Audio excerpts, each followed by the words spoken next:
اعوذ باللہ من الشیطان الرجیم بسم اللہ الرحمن الرحیم۔ عزیزان مان، آج اپریل 1982 کی 2 تاریخ ہے اور درس قرآن کریم کا آغاز سورہ الفتح کی آیت 11 سے ہو رہا ہے، 48/11۔ آپ کو یاد ہوگا کہ سابقہ آیات میں تذکرہ چلا آ رہا تھا صلح حدیبیہ کا۔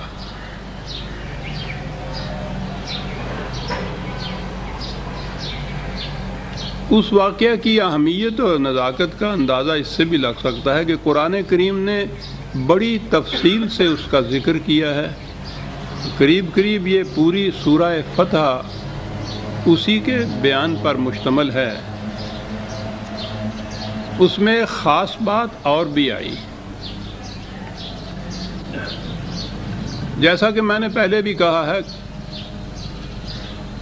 نبی اکرم صلی اللہ علیہ وسلم کے خلاف جو کشمکش و شورش تھی، اس میں ایک تو یہ قریش تھے، کھلے بندوں دشمن، میدان جنگ تک کے لیے آنے والے۔ یہ ان کا کریکٹرسٹک جسے کہتے ہیں، یہ چیز ان کی قومی خصوصیت کہہ لیجئے کہ یہ کھلے بندوں دشمنی ہوتی تھی، کھلے بندوں دوستی ہوتی تھی۔ یہودیوں کو تو چھوڑ دیجئے، وہ تو شروع سے ہی ان کا کریکٹر، ان کے کردار ہی یہ چلا آ رہا ہے کہ ہر قسم کی منافقت ان کے ہاں جائز۔ لیکن خود عربوں کے ہاں بھی یہ جو قبائل تھے بعض، اور وہ زیادہ تر مدینہ طیبہ کے گرد و پیش کے جو قبائل تھے، ان کی یہ کیفیت تھی۔ انہیں اعراب کہا جاتا ہے۔ حضور تشریف لائے مدینہ میں تو یہ قبائل بھی اسلام لے آئے، لیکن ان کے اسلام کے متعلق خود قرآن کریم نے یہ بات واضح کی، اور وہ بڑی اہم چیز ہے۔ لیکن ہماری اہمیت تو قرآن کی تلاوت تک ہی رہ گئی۔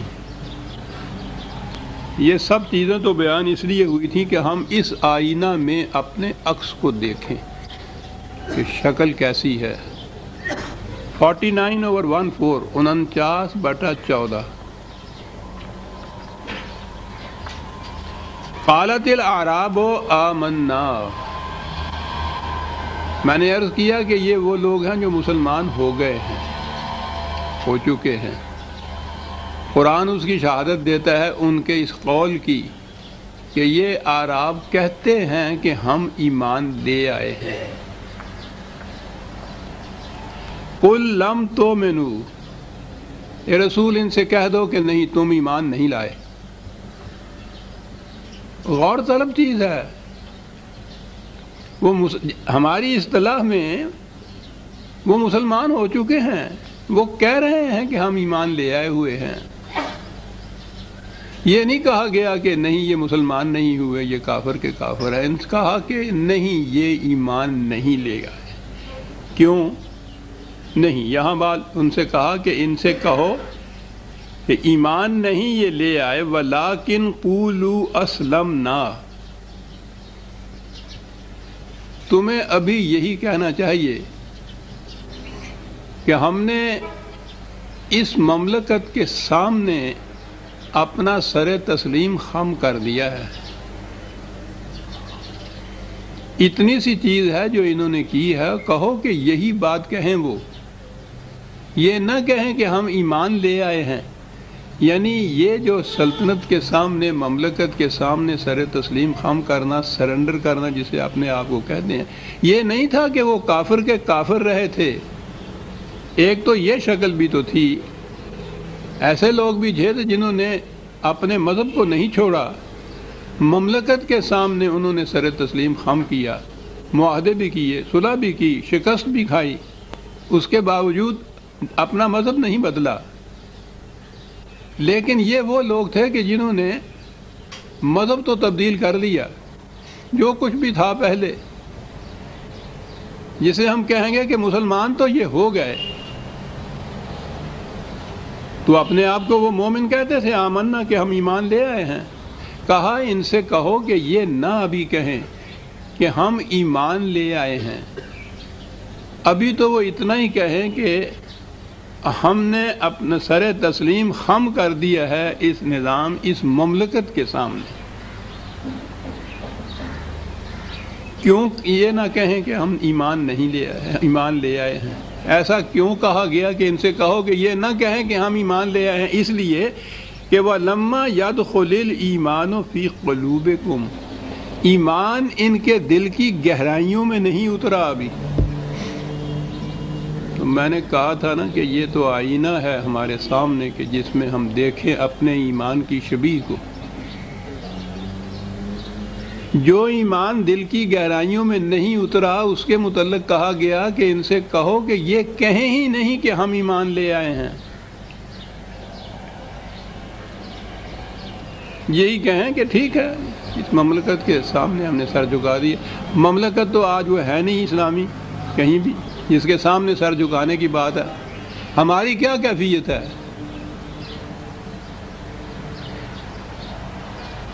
مسلمان نام رکھانے والی قوم کے گھرانے میں ہم پیدا ہو گئے اور ہم نے کہنا شروع کر دیا کہ ہم مومن ہیں، مسلمان ہیں۔ وہ کہہ رہا ہے ان سے کہو یہ نہ کہیں۔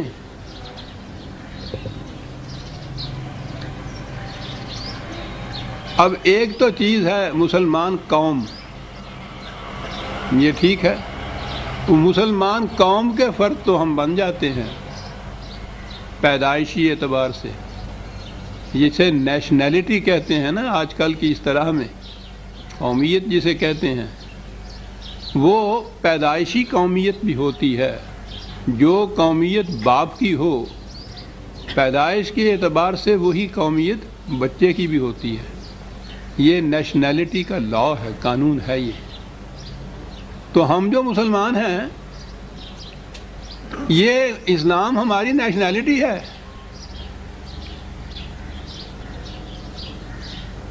مسلمان قوم کے افراد ہیں اس اعتبار سے کہ مسلمانوں کے گھر پیدا ہو گئے، وہ بھی اس اعتبار سے۔ اور اگلی بات جو ہے جس سے روکا ہے کہ یہ نہ کہیں کہ ہم ایمان لے آئیں، کیوں؟ ایمان ان کے دل کی گہرائیوں میں نہیں اترا۔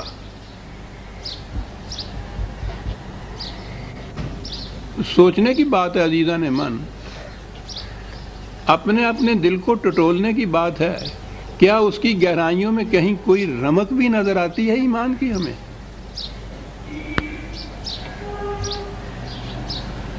ہم سے تو اگر کوئی پوچھے کہ تم کیوں مسلمان ہو، ہمیں تو اس سادہ سا سوال کا جواب بھی نہیں آئے گا۔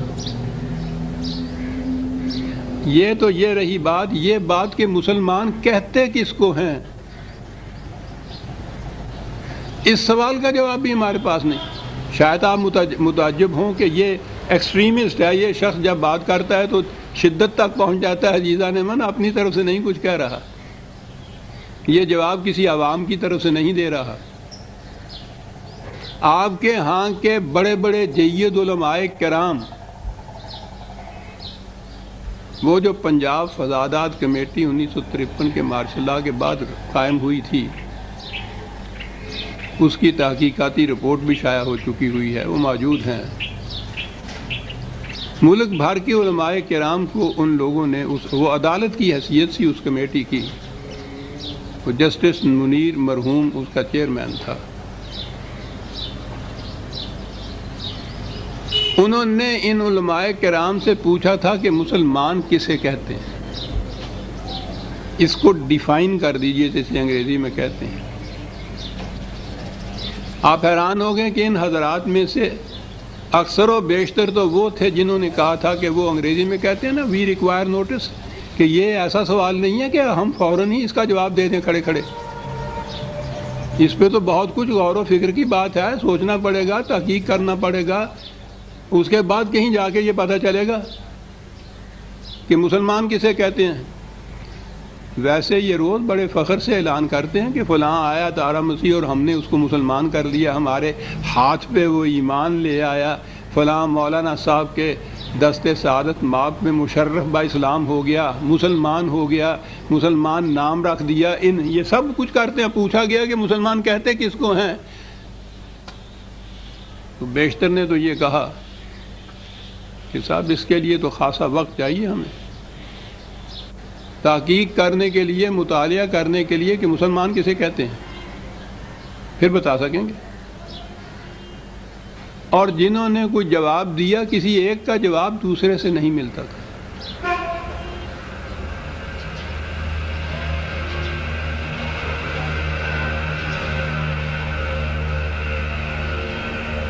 اب بھی ان میں سے دو مختلف فرقوں کے حضرات سے پوچھ کے دیکھ لیجئے آپ، دیکھیے کیا جواب ملتا ہے۔ بھانت بھانت کی بولیاں بولی جائیں گی۔ مسلمان کسے کہتے ہیں؟ تو یہ جو چیز ہے، قرآن نے جو معیار بتایا ہے کہ یہ کہنے کا حق اسی کو پہنچتا ہے کہ میں ایمان لے آیا ہوں جس کے دل کی گہرائیوں میں ایمان اتر چکا ہو۔ ایمان تو کہتے ہی اسی کو ہیں۔ قلب و دماغ کی پوری رضامندی اور اطمینان کے ساتھ علی وجہ البصیرت دلائل و برہان کی روح سے یہ جو دعاوی ہیں قرآن کے، ان کو صحیح تسلیم کرنا، اور ایسا تسلیم کرنا کہ پھر یوں ہی یہ دل سے نہ نکل جائے، اس کی گہرائیوں میں اتر چکا ہوا ہو۔ وَلَمَّا يَدْخُلُ الْإِيمَانَ ایمان فی قلوبکم، کہا اب اس کے بعد اگلی بات ہے مومن ہونے کے لیے، وَإِن تُطِيعُوا اللَّهَ وَرَسُولَهُ لَا يَلِدْكُم مِّنْ أَعْمَالِكُمْ شَيْئًا إِنَّ اللَّهَ غَفُورٌ رَحِيمٌ۔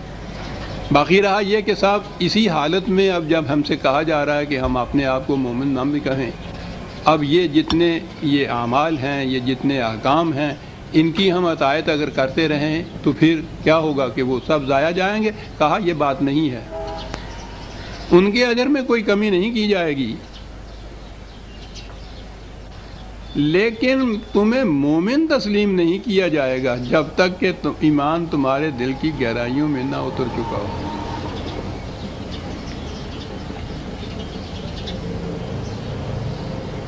تو یہ تو قیامت تک کے لیے ایک معیار قائم ہو گیا ایمان کا۔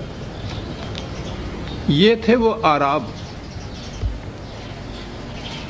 یہ دل کی گہرائیوں میں جو نہیں اترا تھا ایمان، اس کا نتیجہ کیا تھا؟ وہی چیز جو منافقین کے متعلق قرآن نے کہی ہے نا، وہ یہی لوگ تھے۔ حدیبیہ کا واقعہ میں نے عرض کیا کہ بڑا اہم اور بڑا نازک تھا اس دور کی تاریخ میں۔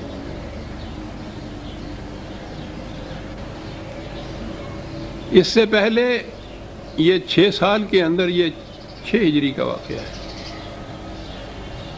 مسلسل لڑائیاں ہوتی رہیں قریش کے ساتھ، لیکن وہی ہجوم کر کے آتے تھے، مدافعانہ جنگیں کہیے ان کی، یہ باہر نکل کے مکے تک نہیں پہنچے تھے۔ یہ پہلا موقع تھا جب یہ طے کیا گیا، جنگ کے لیے نہیں، صرف کعبے کے لیے، عمرہ کہہ لیجئے، کیونکہ ابھی تو حج کے دن بھی نہیں شروع ہوئے تھے۔ یہ اس مقصد کے لیے گئے تھے، ان سے کہہ دیا تھا کہ ہم صرف اس مقصد کے لیے آ رہے ہیں، اور اس مقصد کے لیے تو کعبہ یا مکہ جسے اوپن سٹی کہتے ہیں آپ، اس ساری دنیا کے لوگ، تمام قبائل، تمام عرب، وہ وہاں آتے تھے، جاتے تھے، ہجوم رہتا تھا، میلے لگتے تھے، اور پھر حج کے دنوں میں تو پوچھو ہی نہ کہ کتنی بڑی جمعیت وہاں ہوتی تھی۔ قریش کی تو سیادت اور امارت قائم ہی اسی بنا پر تھی۔ تو آپ نے یہ کہلا بھیجا کہ ہم اس مقصد کے لیے آ رہے ہیں۔ 1400 کے قریب صحابہ آپ کے ہمراہ تھے، جنگ کی کوئی بات نہیں تھی، تو روانہ ہو رہے تھے مکے سے۔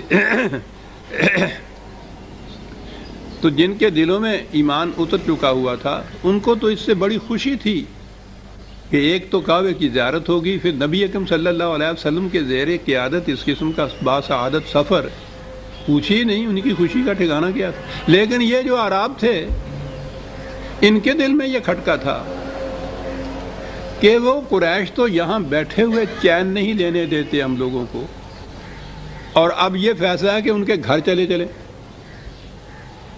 ان کے ذہن میں تھا کہ وہاں تو وہ بھون کے رکھ دیں گے ہمیں، چنانچہ یہ ساتھ نہیں گئے۔ یہاں سے بات شروع ہوتی ہے۔ پیچھے تو وہ تھا کہ وہ جو صاحب ایمان تھے صحابہ، جب وہ نازک وقت آیا ہے اور حضور نے کہا ہے کہ آؤ، جو تم نے خدا سے اپنے بیع و شراء کا ایک معاہدہ کر رکھا ہے، اپنی جانیں بیچ دی ہوئی ہیں، ان کی تجدید کرو، اس بیعت کی، اس جو بیچا ہے، بیعت کے معنی ہے بیچ دینے والی چیز، جو کچھ تم نے بیچا ہے اس کی تجدید کرو، تصویب کرو، توثیق کرو، کنفرم کرو، کیونکہ وقت آ گیا ہے اس کے پورا کرنے کا، اس عہد نامہ کے۔ اور وہاں یہ بیعت رضوان جسے کہتے ہیں، وہاں یہ بیعت لی گئی تھی، تجدید کہیے نا اس بیع کے معاہدے کی، اور اس کی اہمیت یہ تھی کہ کہاں یہ گیا کہ رسول یہ آتے ہیں تیرے ہاتھ پر ہاتھ رکھ کے یہ بیعت کی توثیق کرتے ہیں، ان سے کہو کہ ان کے ہاتھ کے اوپر تمہارا ہاتھ نہیں، خدا کا ہاتھ ہے۔ یہ تھی اہمیت اس بیعت کی۔ اور اس میں ایسے موقع کے اوپر یہ جو تھے یہ پیچھے رہے، انہوں نے کہا کہ وہاں جا کے تو خام خواہ اپنے آپ کو شیر کے غار میں پھینکنے والی بات ہے، وہاں سے تو بچ کے نہیں آ سکتے، ہم نہیں گئے ساتھ۔ اب دیکھا کہ وہ جو کہا تھا کہ تمہارے دل کی گہرائیوں میں ایمان نہیں اترا، کس طرح اس کے مظاہرے ہو رہے ہیں عمل کے وقت میں۔ کہا کہ سَيَقُولَ لَكَ الْمُخَلَّفُونَ مِنَ الْأَعْرَابِ شَغَلَتْنَا أَمْوَالُنَا وَأَهْلُونَا فَاسْتَغْفِرْ لَنَا، جب تم اب ان سے پوچھو گے جا کے کہ بھائی کیا بات تھی، تم ساتھ نہیں چلے، ہمارے پیچھے کیوں رہ گئے، کہا کہ یہ قسمیں کھا کھا کے کہیں گے کہ نہیں صاحب بات یہ تھی، گھر بار ہمارا ننگا تھا، کوئی پیچھے تھا نہیں دیکھنے بھالنے والا، حفاظت نہیں تھی، مال مویشی ہمارے ایسے تھے، اس لیے ہم ان کی دیکھ بھال کے لیے پیچھے رہ گئے ہیں، اس لیے ہمارا جرم وہ سنگین نہیں ہے کہ ہم نے بغاوت کی ہے، سرکشی کی ہے، غداری کی ہے، بس یہ اتنی سی بات تھی جس کے لیے ہم نہیں گئے، اس لیے ہمیں معاف کر دیا جائے، بارگاہ خداوندی سے ہمارے لیے معافی طلب کی جائے۔ کہا یقولون بألسنتہم ما لیس فی قلوبہم، یہ ہوا دوسرا معیار، ایمان کے دل کے اندر نہ اترنے کا معیار، کہ یہ لوگ زبان سے وہ کچھ کہہ رہے ہیں جو کچھ ان کے دل میں نہیں ہے۔ تو ایمان کی ایک شناخت تو یہ ہوئی، ایک نشانی یا ایک معیار یہ ہوا کہ دل اور زبان دونوں ہم آہنگ ہوں۔ ہزار خوف ہو لیکن زبان ہو دل کی رفیق، یہی رہا ہے ازل سے قلندروں کا طریق، قلندر کے معنی مردان مومن ہے۔ زبان ہو دل کی رفیق، دل اور زبان جو دل میں ہو وہی زبان پر ہو۔ پہلی شناخت یہ ہے کہ ان دونوں میں ہم آہنگی ہو، اگر یہ بات نہیں تو وہ منافقت ہے، کفر نہیں، کفر میں ہم آہنگی ہوتی ہے، انکار ہی صحیح، وہ دل سے انکار کرتے ہیں، زبان سے اس کا اعلان کرتے ہیں، یہ نہیں ہوتا کہ دل میں انکار ہوتا ہے زبان پہ اقرار ہوتا ہے، یہ ان کی بات ہے، پہلی نشانی۔ اور دوسری نشانی یہ ہے کہ لما تقولون ما لا تفعلون، پھر جو کچھ تم کہتے ہو پھر وہ کر کے کیوں نہیں دکھاتے، یعنی قول اور عمل کی ہم آہنگی۔ تو ایمان کی لڑی یوں ہوئی کہ قلب اور زبان کی ہم آہنگی، اور جو زبان سے کہا جائے اس کی اور عمل کی یک رنگی، یوں ہوا، یہ ہوئے مردان مومن، جو دل میں وہ زبان پہ جو کہا ہے وہ کر کے دکھایا۔ غور فرمایا عزیزان من اس آئینے کو آپ نے، دونوں چیزیں یہاں آ گئی،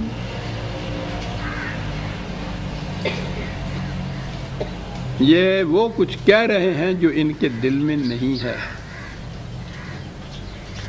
اور ویسے تو اب اس دور کے اندر تو وہ ہر ایک کی یہی قریباً کیفیت ہے، لیکن یہ جو مردان سیاست ہیں ان کا تو شیوہ ہی یہ ہوتا ہے.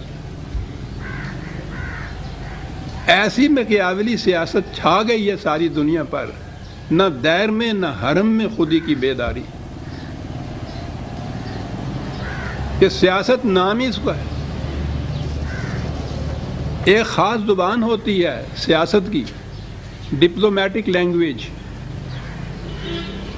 کہ وہ الفاظ استعمال کیے جائیں کہ جب جی چاہے ان کا کوئی دوسرا معنی پہنا دیا جائے انہیں. زبانی الفاظ بڑے خوبصورت الفاظ وہ ہوتے ہیں، اس میں بڑی ٹریننگ ہوتی ہے خاص طور پر. وہ بڑی الگ زبان ہے. الگ زبان کے یہ معنی نہیں کہ انگریزی زبان وہ نہیں ہوتی. الفاظ ایسے ہوتے ہیں کہ جو ایسے زبانی الفاظ استعمال کیے جائیں کہ جب جی چاہے ان کا الٹا معنی اس میں سے نکلا ہے. Diplomatic language. سیاست کا معیار ہی آج یہ ہے. جو اس میں سب سے زیادہ شاطر ہے وہ سب سے زیادہ کامیاب ہے. یعنی یقولون بألسنتہم ما لیس فی قلوبہم. قل فمن یملک لکم من اللہ شیئا ان اراد بکم ضرا او اراد بکم نفعا بل کان اللہ بما تعملون خبیرا.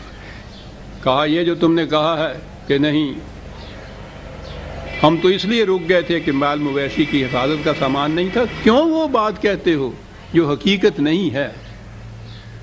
کیا تم سمجھتے ہو کہ اس قسم کی منافقت سے، اس قسم کی دروغ گوئی سے تم قانون کو جھٹلا سکو گے؟ تم خدا کو فریب دے سکو گے؟ خدا کا قانون اس سے بڑا بالا ہے، اور اس کے پاس ایسے ذرائع ہیں معلوم اور تحقیق کرنے کے کہ جو کچھ تم کہتے ہو فی الواقع وہی ہے یا تم منافقت برت رہے ہو. اس لیے اس کی بالادستی سے تم نہیں بچ سکتے. تو یہ دو چیزیں پھر آج ہمارے سامنے آ گئی کہ اسلامی نظام یا مملکت جسے آپ کہیں گے اس میں یہ چیز بھی ہوگی کہ بالادستی اس میں قانون خداوندی کی رہے گی. مملکت کے پاس ایسے ذرائع ہوں گے اور ہونے چاہیے جن سے وہ معلوم کر سکے کہ کہنے والا جو کچھ کہہ رہا ہے یہ حقیقت ہے یا یہ فریب دے رہا ہے، اور یہ محض کسی ظن و گمان وہم کے اوپر یا گمان کے اوپر نہ ہو. فی الواقع ایسے ذرائع ہوں جن سے یہ چیزیں معلوم کی جا سکیں. یہ جو کہا ہے بل کان اللہ بما تعملون خبیرا، یہی بات نہیں ہے کہ خدا کو اس کا علم ہے. خدا کو اگر علم ہے اور وہ علم ادھر نہیں آتا تو اس مملکت کو یا ارباب حل و عقد کو ان کو اس سے تو کچھ فائدہ نہیں پہنچتا. خدا کو اس کا علم ہے. خدا کو کس بات کا علم نہیں ہے؟ لیکن آپ کو معلوم ہے منافقین کے متعلق خدا نے خود رسول اللہ صلی اللہ علیہ وسلم سے کیا کہہ دیا تھا؟ جتنا انہوں نے تنگ کیا ہے، یہ جو کھلی ہوئی لڑائیاں ہوئی ہیں ان کے ساتھ، قریش یا اور دوسرے لوگ جو تھے ان کے ساتھ میدان جنگ میں، یا جتنی تکالیف انہوں نے پہنچائی ہیں اس مسلسل اس کشمکش کے اندر، وہ اتنی زیادہ کرب و اذیت رسان نہیں تھیں جتنی ان منافقین کی جالیں تھیں. یہ چین سے بیٹھنے ہی نہیں دیتے تھے. یہ کیفیت تھی. بہت جی چاہتا تھا حضور کا بھی اور صحابہ کا بھی یوں کہیے کہ یہ ذرا نکھر کر معلوم ہو جائے کہ ان میں سے کون کون سے اس طرح کے منافق ہیں. خدا نے کہہ دیا رسول سے کہ ہم نہیں تمہیں بتائیں گے، تمہیں خود ان کی چال اتوار کیریکٹر سے باتوں سے خود اندازہ لگانا ہوگا کہ ان میں سے منافق کون ہے اور پرخلوص مومن کون ہے. ہم نہیں بتائیں گے. تو خدا نے جو کہا کہ ہم جانتے ہیں جو کچھ ان کے دلوں میں ہے، تو جب تک وحی کے ذریعے سے خدا حضور کو نہ بتائے جو خدا کا علم ہے، تو از خود تو حضور کو نہیں علم ہو سکتا. از خود کے لیے وہی طریقہ بتایا جو ہمارے آپ کے بھی کام آ سکے کہ تمہیں خود معلوم کرنا ہوگا. ورنہ اگر خدا اپنے اس علم کی روح سے جو معلوم کیا ان منافقین کے متعلق اطلاع دے دیتا رسول اللہ صلی اللہ علیہ وسلم کو تو ٹھیک ہے، وہ پہلے دن سے ان کو خارج کر دیا جاتا. لیکن یہ ہمارے لیے اسوہ رسول اللہ تو نہ بن سکتا نا، اس لیے کہ ہمیں تو خدا وحی کے ذریعے سے نہیں بتلائے گا کہ اس سے بچ کے رہنا، یہ منافق ہے، فریب دے جائے گا، دھوکہ دے جائے گا. تو ہمارے لیے کیا بات اسوہ ہوئی؟ یہ کہ خدا نہیں بتائے گا، تمہیں خود معلوم کرنا ہوگا. کیا بات ہے عزیزان. اور فرماتے ہیں کہ قرآن کی ہدایت کس طرح ہمارے لیے ابدی طور پر بھی ایک ہدایت نامہ بنتی ہے. کہا ان سے کہو کہ اصل میں بات یہ ہے، بل ظننتم ان لن ينقلب الرسول والمؤمنون الى اهليهم ابدا وزين ذلك في قلوبكم وظننتم ظن السوء وكنتم قوما بورا. کہنے کہ بات یہ تھی، تمہارے دل میں یہ بات تھی کہ یہ جا تو رہے ہیں لیکن وہاں سے یہ بچ کے نہیں آئیں گے. یہ تھا تمہارے دل میں ان کے متعلق یہ گمان اور یہ ظن، جس کی بنا پر تم نے یہ کہا کہ ہمیں ساتھ نہیں جانا چاہیے. یہ تو اپنے آپ کو ہلاکت میں منہ میں دھکیلنے کی بات ہے. یہ تھا گمان تمہارا. تو آپ دیکھتے ہیں کہ یہ چیزیں جتنی بھی ہیں قدم قدم پہ نظر آتی ہیں کہ منافقین کا یہ شیوا ہوتا ہے. بات یہ تھی دل میں، گئے اس لیے نہیں تھے ساتھ، پوچھا تو کہا یہ کہ نہیں صاحب دل سے تو ہم تمہارے آپ کے ساتھ ہی تھے. بات اصل میں یہ تھی کہ گھر بار خالی تھا، حفاظت کرنے والا کوئی نہیں تھا، اس لیے ہم رہ گئے. قرآن بتاتا چلا جا رہا ہے کہ یہ بات تھی. ان نے گمان یہ کیا تھا کہ تم بچ کے نہیں آ سکو گے، اور یہ ایک ایسی چیز تھی کہ جو ان کے دل میں، وہ قرآن نے کہا ہے کہ بدترین وقت وہ ہوتا ہے انسان کے لیے جس میں تباہی آ جاتی ہے اس کی، کہ اس کے غلط کاموں کو شیطان بڑا مزین بنا کے اس کو دکھائی دیتا ہے، دکھاتا ہے. غلط کام بہت بڑا نیکی کا کام، اچھا کام نظر آتا ہے، اس کو مزین بنا دیتا ہے، وہ خوشنما بنا دیتا ہے. وہ یعنی اس کے جذبات، شیطان تو آپ کو معلوم ہے نا کہ اس کے جو مفاد پرستانہ جذبات ہوتے ہیں اپنے، وہ غلط کام کو بڑا حسین اور مزین بنا کر دکھاتے ہیں. غلط کام اگر غلط کی حیثیت سے سامنے آ جائے تو پھر تو کوئی بھی بجوز ان چند کے کہ جو دانستہ غلط کرنا چاہیں، باقی کوئی بھی اس کام کو نہیں غلط کو کہے. نقصان رساں کام کو کوئی بھی نقصان رساں نہیں کہے گا. وہ تو ہوتا یہ ہے کہ وہ ہوتا ہے تباہ کن، نقصان رساں، لیکن انسان کے مفاد پرستانہ غلط جذبات اس کو مزین کر کے دکھاتے ہیں. یہ جس قدر تباہیاں پھیلی ہوئی ہوتی ہیں معاشرے میں، وہ اس نقطے کی. بہت تھوڑے لوگ وہ ہوتے ہیں جو غلط کام کو، جرم کو، گناہ کو سمجھتے ہوئے کہ یہ غلط کام ہے پھر بھی الرغم کرتے ہیں. بہت کم ہوتے ہیں وہ دھڑلے سے یوں کرنے والے. اکثریت انہیں کی ہوتی ہے کہ جو غلط کاموں کو ان کے اپنے جذبات مفاد پرستی کے بہت مزین کر کے دکھاتے ہیں. اس کے لیے بڑی بڑی اس کے لیے تعویلیں، بڑے بڑے غلط دلائل یہ پیش کرتے ہیں کہ نہیں صاحب وہ یہ بات اصل میں یوں ہے، کوئی بات نہیں ہے ایسا کرنے میں سب کچھ. اور آج تو اس کے لیے لمبی چوڑی کسی دلیل و تعویل کی ضرورت ہی نہیں ہے. کسی سے پوچھئے کہ صاحب آپ یہ غلط طریقہ اختیار کیے ہوئے ہیں دولت جمع کرنے کا، وہ کہتے ہیں کہ صاحب میں نہیں کیا ہوا ہے، سب کر رہے ہیں. چلیے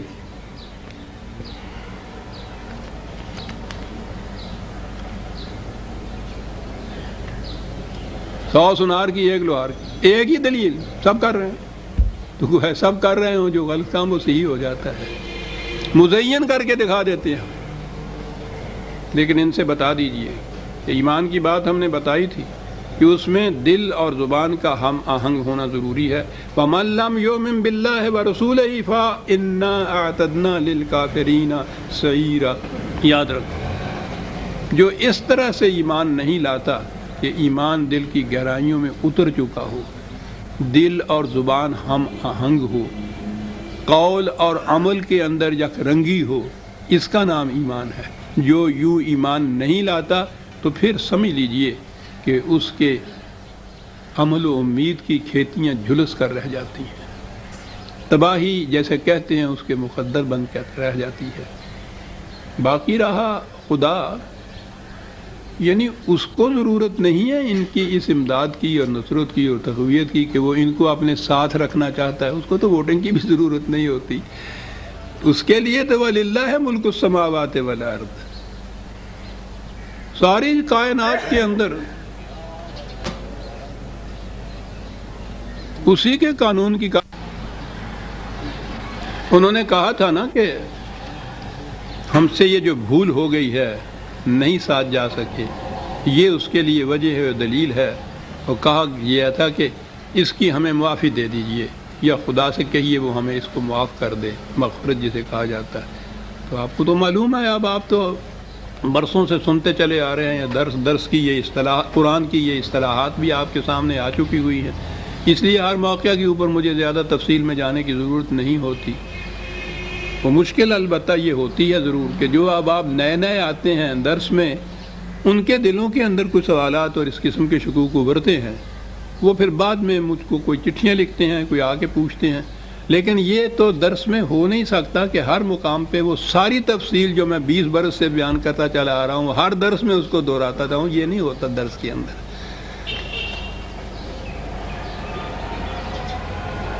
کہا یہ کہ یہ اس کے لیے کہتے تھے کہ خدا سے کہیے کہ اس معاملے میں، جسے عام طور پہ معاف کر دینا کہتے ہیں، اس کے معنی یہ ہوتے ہیں کہ اس سے ہماری حفاظت کی جائے، جو نقصان اس سے ہمیں ہوگا۔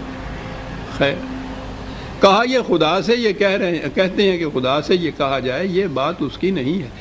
یہ جو ہے نا یغفر لمن یشاء ویعذب من یشاء، یہی بات یہ اس قسم کا من یشاء والی بات جو ہے وہ تو سارے قرآن میں بھری ہوئی ہے۔ ہر مقام پہ آپ دیکھیں گے ترجمے ہمارے ہاں یہی ہوگے کہ خدا جس کو چاہے بخش دیتا ہے، جس کو چاہے وہ پکڑ لیتا ہے۔ اس ایک مفہوم سے ان الفاظ کے عزیزان من قرآن کا سارا نظام مکافات عمل کا ڈھیر ہو کے رہ جاتا ہے۔ یہاں کا نظام عدل بھی جو ہے وہ خدا کی اسی نظام کا اصول مکافات عمل کے اوپر قائم ہوتا ہے، اسلامی نظام کا،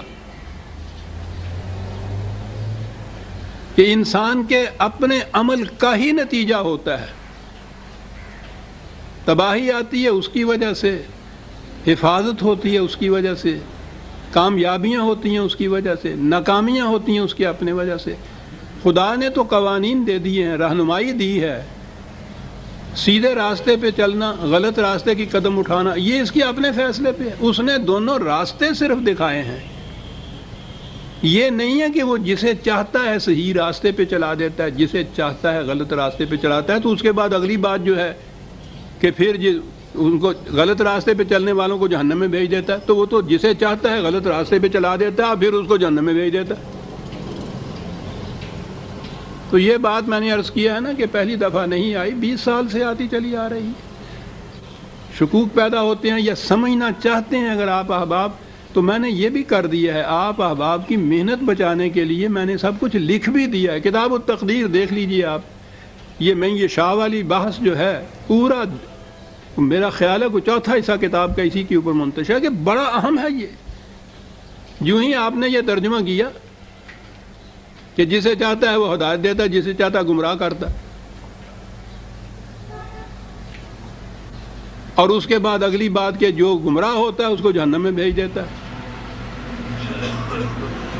سوچئے نا کیا چیزیں ذہن میں آتی ہیں قرآن کے متعلق۔ تو یہ بات نہیں ہے۔ اس نے کہا ہے کہ یہ کہتے ہیں کہ خدا سے کہو کہ ہمیں معاف کر دے یا بخش دے یا مغفرت کر دے۔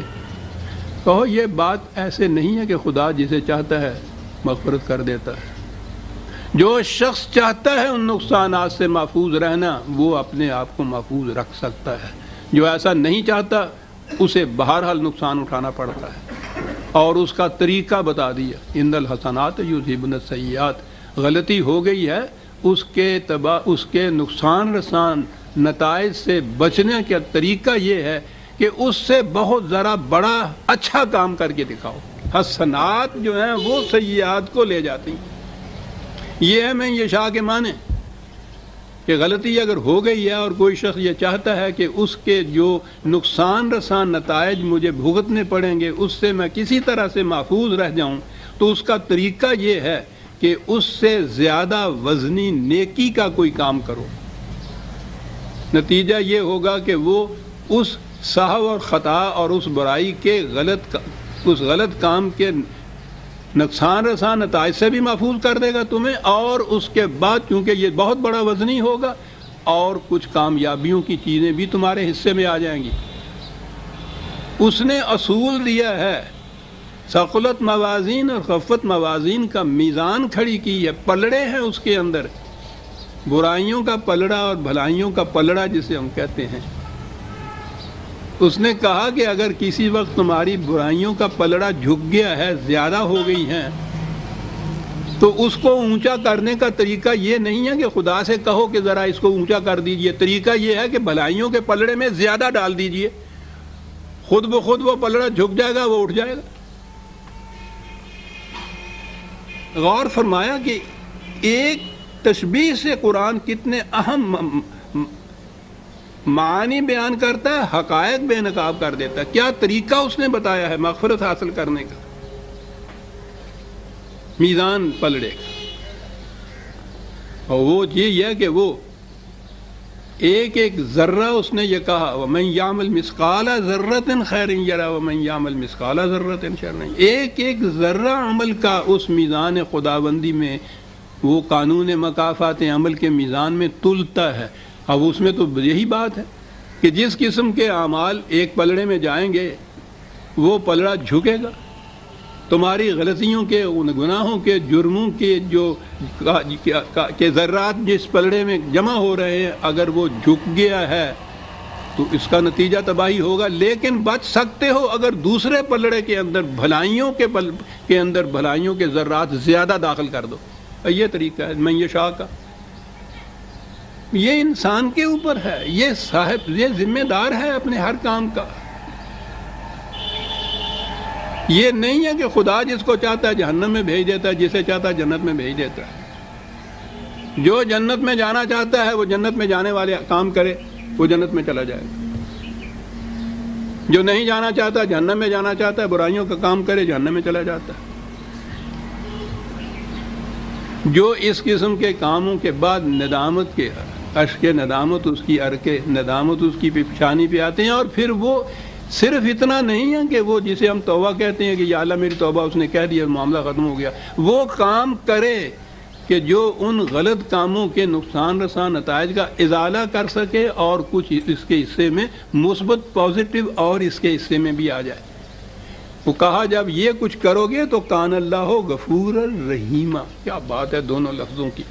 میں نے ابھی عرض کیا ہے نا کہ زیادہ اچھے کام کرو تو ایک تو وہ جو غلط کاموں کا نتیجہ تھا نقصان رساں، اس سے بچ جاؤ گے، وہ تو ہو گیا غفور، اس سے بچانے والا، بخشنے والا نہیں ہے، بخشش کا سوال نہیں ہے، وہ بچاتا ہے، بچنا ہے۔ مغفرت کے معنی بچنے کے ہوتے ہیں، تو وہ غفور بھی ہے۔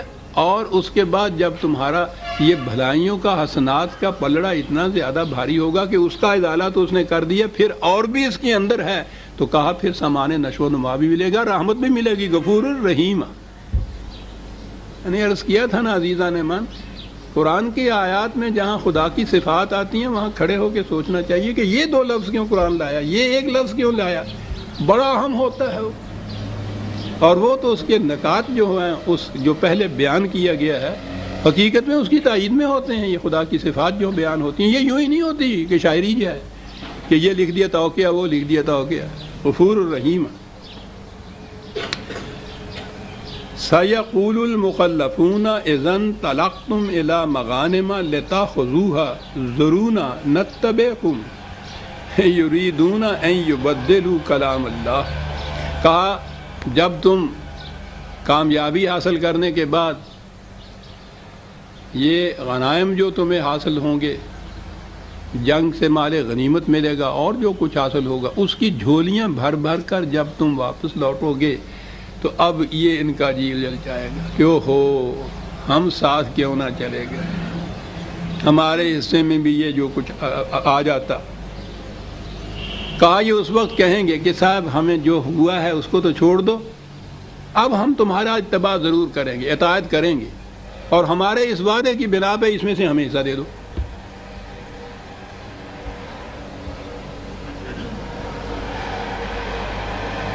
ہماری توبہ تو ہوتی ہے زبان سے یہ کچھ کہہ دینا کہ ہاں صاحب بھول ہو گئی ہماری، یا اللہ میری توبہ، یا میری توبہ،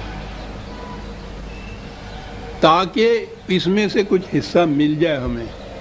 وہ جنت کی نعماء جن کا وعدہ کیا گیا ہے وہ اتنا کہنے سے مل جائے۔ اس نے کہا یہ بات نہیں، یریدون ان یبدلوا کلام اللہ، کہتا ہم نے قانون بتایا ہے کہ کیا ہے، اور قانون یہ ہے کہ سیئات جو ہیں ان کا ازالہ حسنات کا پلڑا جھکے گا تو ہوگا، یہ ہمارا قانون مکافات عمل ہے۔ اب یہ جو کہتے ہیں کہ جو ہم نے پہلے وہ غلطیاں کر دی، گناہ کر دیے، جرم کر دیے، اس کی وجہ سے سیئات کا پلڑا جھک گیا ہمارے ہاں کا، تو یہ نہیں کہ اس کے ازالے کا جو کچھ قرآن نے طریقہ بتایا ہے، خدا نے جو قانون بتایا ہے اس کے مطابق یہ کچھ کریں حسنات، تو جو کہ نہیں چاہتے یہ ہے کہ ان کی صرف بات مان لی جائے کہ ہاں صاحب جو کچھ پیچھے ہوا اس کو چھوڑیے، مٹی ڈالیے اس کے اوپر، آئندہ ہم آپ کیا اطاعت کریں گے، اور جو کچھ یہ غنائم وغیرہ ہیں وہ ہمیں بھی دیجیے۔ کہتے ہیں یہ خدا کے قانون کو تبدیل کر دینا چاہتے یہ ہیں کہ خدا کا قانون ان کے حق میں تبدیل ہو جائے۔ وَلَن تَجِدَ لِسُنَّتِ اللَّهِ تَبْدِيلًا، وہ کسی کے حق میں کبھی تبدیل نہیں ہوا کرتا۔ قانون تو وہی ہوتا ہے قابل احترام جو کسی کے حق کسی وجہ سے جس میں تبدیلی نہ آئے۔ اگر انسان، وہ انسانوں کے بنائے ہوئے قوانین میں تو یہ ہوتا ہے نا کہ جس قسم کا جی چاہا بنایا اور جس قسم کا جب جی چاہا اس کو ترمیم کر دی۔ ترمیم کے معنی بدل دینا ہوتا ہے نا اس قانون کو۔ کہتا خدا کے قانون میں یہ نہیں ہوتا، یہ چاہتے یہ ہیں کہ خدا کا قانون ان کی مرضی کے مطابق بدل جائے۔ قُل لَن تَتَّبِعُونَا كَذَلِكُمْ قَالَ اللَّهُ مِن قَبْلُ كَذَلِكُمْ قَالَ اللَّهُ مِن قَبْلُ، کہا یہ جو خدا نے کہہ دیا تھا نا پہلے ہی کہ تمہارے دل کے اندر کچھ اور ہوتا ہے، زبان پہ کچھ اور ہوتا ہے، اس کی بنا پہ یہ بات بھی یوں قابل تسلیم نہیں ہے کہ تم نے یہ کہہ دیا کہ پچھلے کی جو پیچھے ہو چکا ہے اس کو درگزر کیجئے، آئندہ ہم ایسا کریں گے کہ اتنے سے ہی تمہاری بات مان لی جائے اور ہم کہہ دیں کہ ہاں صاحب مخلصانہ طور پہ تم مومن ہو گئے اور آؤ ہمارے ساتھ۔ کہا یہ نہیں ہو سکے گا۔ وہ تو اس کے بعد اپنے عمل سے، اپنی روش سے یہ ثابت کرنا ہوگا تمہیں کہ فی الواقعہ جو کچھ ہم کر گزرے تھے اس پہ ہمیں ندامت ہے، آئندہ ایسے کام کر کے دکھاؤ جس سے معلوم ہو جائے کہ فی الواقعہ تمہارے دل کی گہرائیوں میں ایمان اترا ہوا ہے۔ یہ ہے طریقہ، ایسے کرنا ہوگا تمہیں۔ فَسَيَقُولُونَ بَلْ تَحْسُدُونَنَا، جب تم ان سے یہ کہو گے کہ نہیں اس طرح سے یوں ہی ایک عرضی دے دینے سے تو معافی نہیں مل سکتی، اس کے لیے تو یہ کچھ کرنا ہوگا۔ کہا ہم نے جو کہا تھا نا کہ ان کے دلوں میں کچھ اور ہے، تم دیکھو گے اس کے بعد یہ کہیں گے کہ صاحب یہ اتنی شرطیں ورتیں جو تم ہم پہ عائد کر رہے ہو، اصل میں بات یہ ہے کہ تم ہم سے حسد کرتے ہو کہ یہ بھی ہمارے جیسے کیوں بن جائے۔ حسد کرتے ہو، بالکل ٹھیک بات ہے۔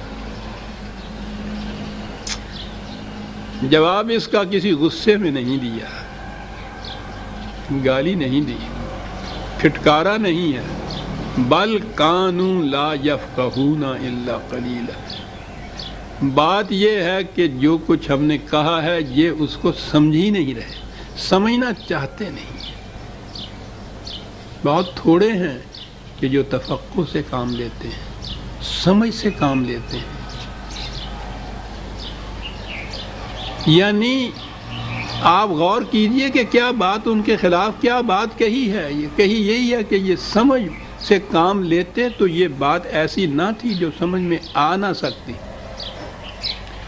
وہ جذباتی باتیں ساری کر کیے چلے جا رہے ہیں، پہلے غلط بیانی، پھر جھوٹے دلائل، پھر منافقت کا پردہ، پھر اس قسم کا وعدہ کہ جی آئندہ ہم یہ کچھ کریں گے۔ یہ جذباتی چیزیں تھیں، قرآن دلائل دے رہا ہے کہ نہیں بھائی قانون کی روح سے یہ بات ہے، یہ تو حسنات کا پلڑا ہے جو سیئات کے پلڑے کا ازالہ کر سکے گا۔ بات سمجھنے کی ہے، سوچ لو۔ کہا بات یہ ہے کہ یہ سمجھ بوجھ سے تو کام نہیں لینا چاہتے، جذباتی طور پہ وہ چاہتے ہیں کہ وہ بھی جذباتی طور پہ آپ کے لیے کچھ کہیں تو آپ بھی جذباتی طور پہ کہہ دیں کہ اچھا چلو جاؤ معاف کر دیا۔ کہیں گے یہ بات یہاں نہیں ہے۔ قانون اسی کا قانون کہلا سکتا ہے عزیزان من جو جذبات سے بلند ہو، جبکہ کوئی قانون انسان کسی بشر کسی انسان کے قلب کے اندر سے نکلے گا، قلب کی رنگینی کا اثر اس میں کسی نہ کسی حد تک آ جائے گا، خواہ ایک فرد ہو، آمریت ہو، خواہ جمہوریت ہو اس قسم کی، خواہ ساری دنیا کے انسان مل کے بھی کیوں نہ قانون بنا دیں، اس میں ان کے اپنے جذبات کی رنگینی کا عکس ضرور آ جائے گا۔ اور یہی ہے بنیادی نقص جو مغرب کی جمہوریت میں ہے۔ اسلام قانون سازی کا حق کسی انسان کو دیتا ہی نہیں ہے، قانون صرف خدا کے بنائے ہوئے دیے ہوئے ہیں، اس میں جذبات کی بات نہیں ہوتی۔ خدا تو جذبات سے بہت بلند ہے نا، اور وہی قانون ہے کہ جو ابدی بھی کہلا سکتا ہے، غیر متبدل کہلا سکتا ہے، مکمل کہلا سکتا ہے، بدل نہیں سکتا، جذبات نہیں اس میں۔ تو قانون کی تو پہلی شرط یہ ہے جذبات کا دخل نہ ہو، اور وہ مرغ بعد نما کی طرح مصلحتوں کے تابع روز بدلتا نہ رہے۔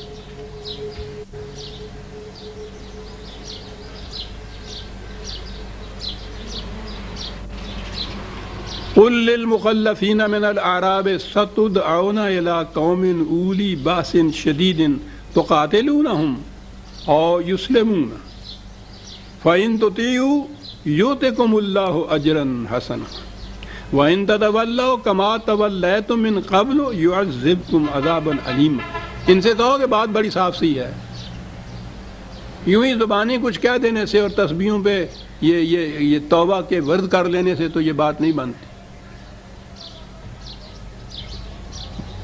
تم کہہ رہے ہو نا کہ آئندہ آپ دیکھیے گا کہ ہم اطاعت کریں گے اور مقابلہ آپ کے ساتھ جائیں گے، تو کہنے لگے یہ بات کوئی دور کی نہیں ہے، یہ لڑائیوں کا سلسلہ تو جاری ہے ابھی، اس کے بعد جو جنگ ہوگی اسی میں دیکھ لیجئے گا، آئیے گا۔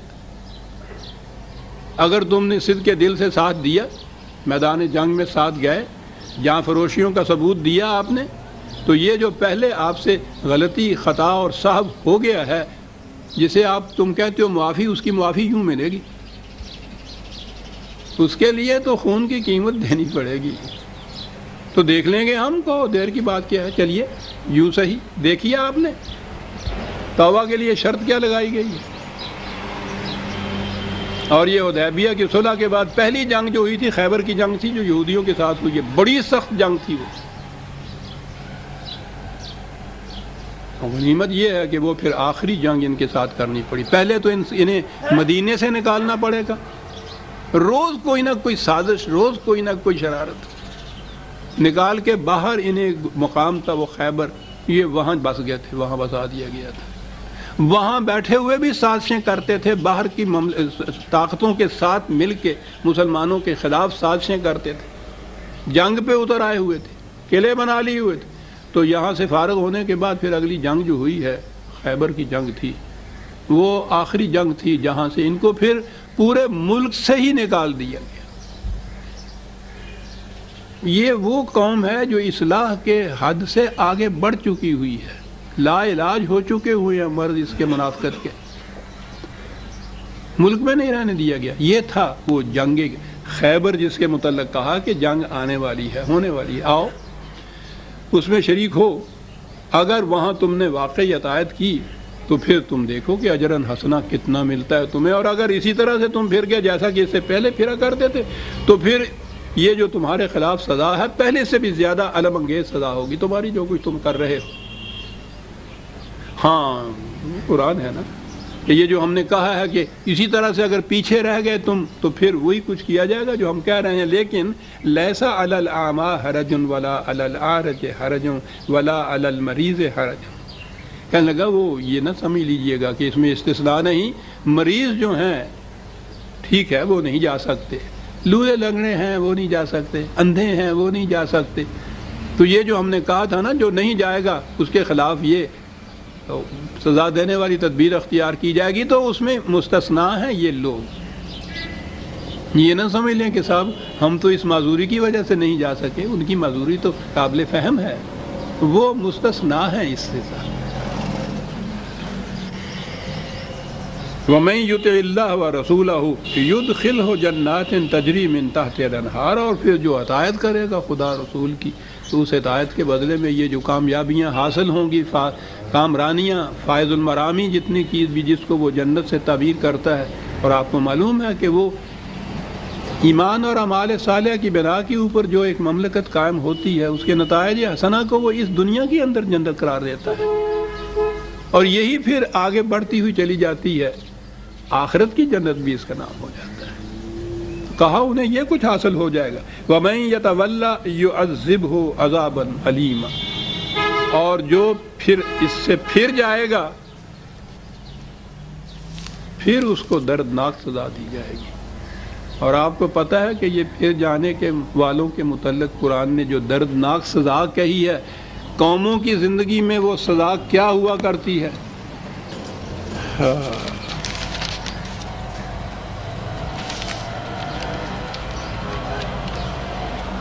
کہا سن لو وہ سزا کیا ہوتی ہے۔